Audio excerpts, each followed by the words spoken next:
பழமை மாறா மாநகரின் அடையாளம், செஞ்சுடராய் காட்சி தரும் பூம்பாதம், என்றும் அருள்மொழியாய் ஒலிக்கும் அன்னை காளிகாம்பாள் என்னும் அவள் நாமம்.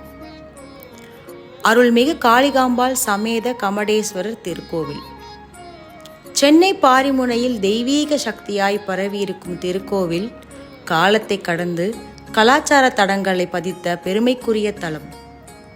ஒரு காலத்தில் கடற்கரையை ஒட்டியிருந்த இத்தலம் ஆங்கிலேயர் கோட்டை கட்டியதை அடுத்து 1640ஆம் ஆண்டு மார்ச் 1ஆம் தேதி தற்போதைய இடத்திற்கு மாற்றப்பட்டது. இத்திருக்கோவிலின் ராஜகோபுரம் 1983ஆம் ஆண்டு கட்டப்பட்டது. மேலும் அம்மனின் உருவம் மேற்கு திசையை நோக்கி அமைந்துள்ளது. இத்திருக்கோவிலில் கடல் நீர் புனித தீர்த்தமாகவும் மாமரம் தல விருட்சமாகவும் உள்ளது. இத்திருக்கோவிலில் சித்தி புத்தி விநாயகர், மகாகாளி, வேல்முருகன், பிரித்தியங்கரா தேவி, தட்சணாமூர்த்தி போன்ற பல அருள்மிகு சன்னதிகள் உள்ளன.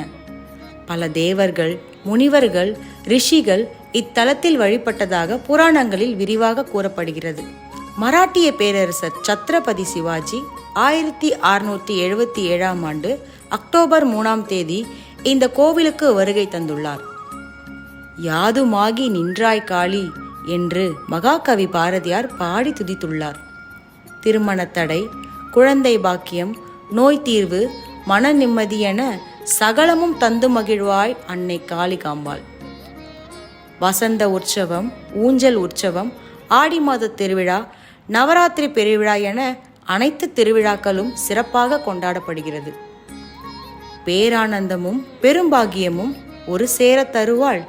காண்போரை ஆனந்த கண்ணீரால் ஆட்கொண்டு அருள்வாள் காளிகாம்பாள். அவள் தாய் என்னும் கருணை கடல். ஓம் சக்தி.